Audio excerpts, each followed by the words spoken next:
Hello students, welcome back to my YouTube channel. So our today's topic is ecosystem. बच्चे ecosystem topic class 9th and class plus 2 के बच्चों के लिए, ठीक है। तो अगर 10th क्लास में भी कहीं ये टॉपिक होगा तो बच्चे आप देख सकते हो। तो इकोसिस्टम क्या है? इकोसिस्टम मीन्स बच्चे जिसमें बायोटिक एंड एबायोटिक कंपोनेंट्स हों, ठीक है। Biotic and abiotic components.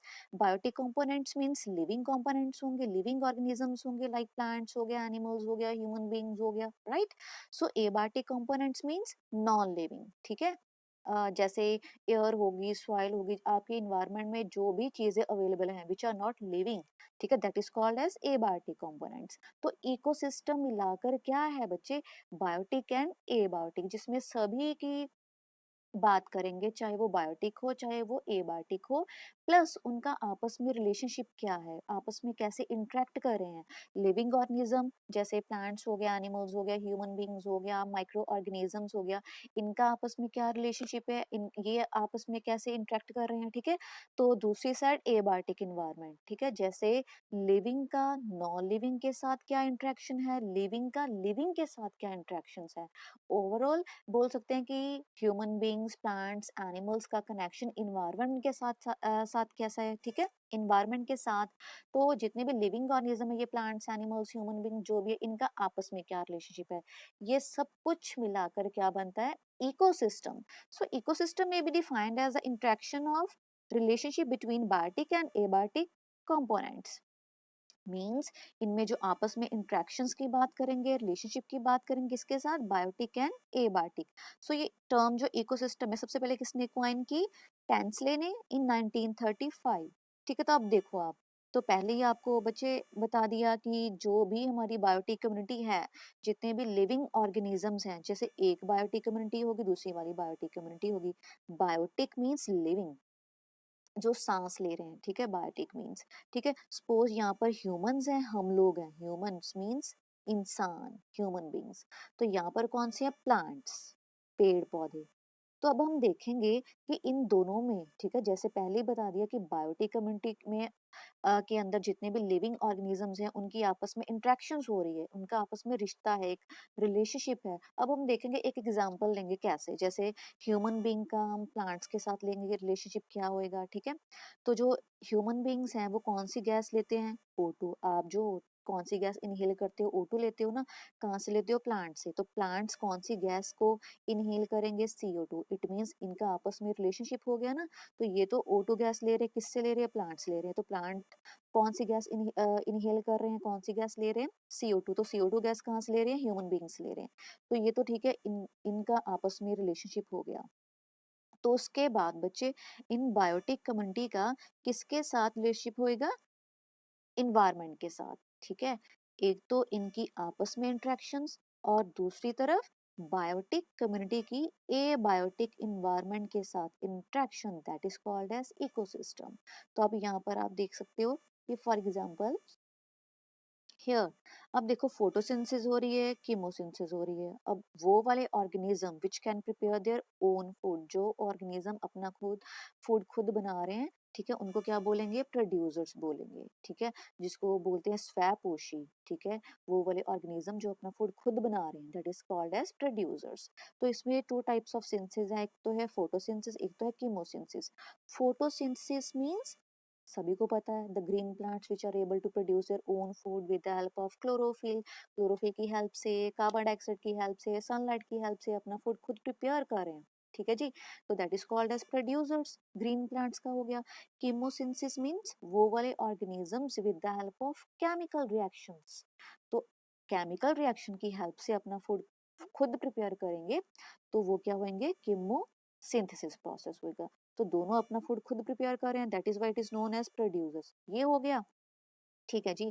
Producer ने अपना फूड खुद बना लिया, ग्रीन प्लांट्स ने। तो उसके बाद वो वाले organism which can not prepare their own food, that is called as consumers, परपोषी जिसको बोलते हैं, ठीक है, कंज्यूमर्स। इट मीन्स जैसे हम लोग हैं, एनिमल्स हैं, ह्यूमन बींग्स हैं, इंसान है, इनकी बॉडी में, हमारी बॉडी में थोड़ा ना खुद फूड बनता है with the help of sunlight, carbon dioxide, ये वो, ठीक है।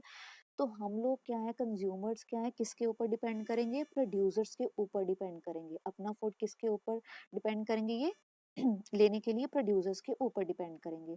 तो these are known as consumer. चलो ठीक है, अब क्या हुआ, प्रोड्यूसर्स ने अपना खुद फूड खुद बना लिए, जैसे ग्रीन प्लांट्स हो गए, तो कंज्यूमर्स हम लोग हो गए जो अपना फूड प्रिपेयर नहीं करते, वो किसके ऊपर डिपेंड करेंगे, प्रोड्यूसर्स के ऊपर डिपेंड करेंगे। तो उसके बाद अब देखो बच्चे, जैसे प्रोड्यूसर्स की डेथ हो गई, कंज्यूमर्स की डेथ हो गई। अब आप देखो, एक फॉरेस्ट है, जंगल है, उसके अंदर प्लांट्स भी होंगे, एनिमल्स भी होंगे, बर्ड्स भी होंगे, माइक्रोनिज्म, जो कितने सारे ऑर्गेनिजम्स होंगे। अब देखो, हर कोई ऑर्गेनिज्म तो की डेथ तो होती है, चाहे चाहे वो प्लांट्स ही हो। प्लांट्स में जैसे आप देखोगे कि कितने सारे लीव्स हैं, ग्रीन है, नए नए बन रहे हैं, लेकिन कुछ देर बाद लीव्स जो है वो येलो होने स्टार्ट हो जाते हैं, ड्राई हो जाते हैं, शेड हो जाते हैं, नीचे गिर जाते हैं। तो उसके बाद उसका क्या होता है, ठीक है, या प्लांट्स का हो गया, तो उसके बाद ले लो एनिमल्स, एनिमल्स की भी तो डेथ होती है ना। तो सेम हेयर, कंज्यूमर्स वही हो गया एनिमल्स में, तो प्रोड्यूसर्स की भी डेथ हो गई, तो कंज्यूमर्स की भी डेथ होगी। उसके बाद जो डेड ऑर्गेनिजम्स हैं, चाहे वो प्लांट्स हो, लीव्स हो, ठीक है, प्लांट्स कैटेगरी के लिए कैटेगरी में जो भी चीजें आ गई प्लांट्स की, चाहे पत्ते हो गए, उसकी रूट्स हो गई, कुछ भी हो गया।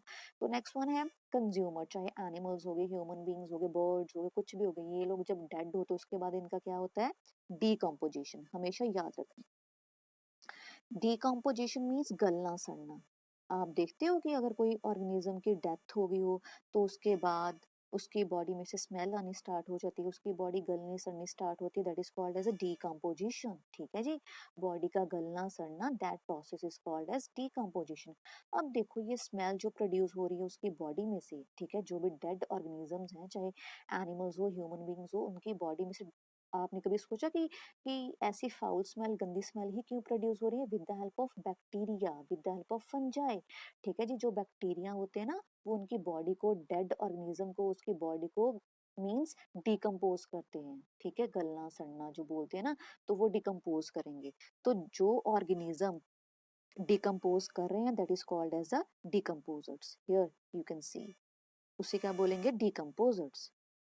डिकम्पोजर्स में एग्जांपल्स क्या लोगे, बैक्टीरिया और फंजाई। हमेशा याद रखना डिकम्पोजर्स कौन से होते हैं, आई थिंक इसको पंजाबी में या हिंदी में निखेड़क बोलते हैं, निखेड़क। ठीक है जी, डिकम्पोजर्स, वो वाले डिकम्पोजर्स जो डेड ऑर्गेनिज्म को, चाहे प्लांट्स, एनिमल्स को डिकम्पोज करेंगे, उसके बॉडी को गलनी सड़नी स्टार्ट हो जाती है, that is called as a decomposers. चलो ठीक है, जब डिकम्पोज होगी बॉडी बॉडी बॉडी डिकम्पोज होगी with the help of decomposers, तो उनमें से क्या निकलेगा बाहर, इनऑर्गेनिक मटेरियल्स।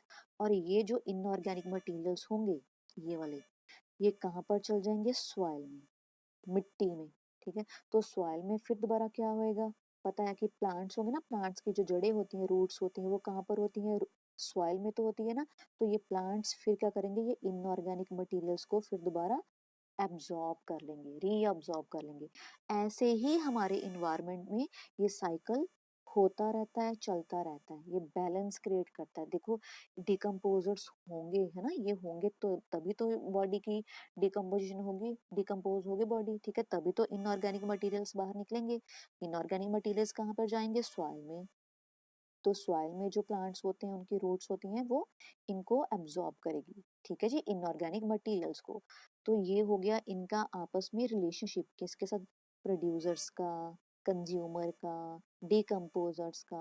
तो बाहर का इन्वायरमेंट, बाहर के इन्वायरमेंट तो सॉइल तो आ गई ना यहाँ पर, चलो मेंशन ही की हुई, क्योंकि जो इनऑर्गेनिक मटेरियल्स होते हैं वो सॉइल में चले जाते हैं, तो सॉइल में से कौन इसको दोबारा एब्जॉर्ब करेगा, फिर दोबारा यहाँ पर लिखना एरो, प्रोड्यूसर्स मीन्स प्लांट्स इसको एब्जॉर्ब कर लेंगे।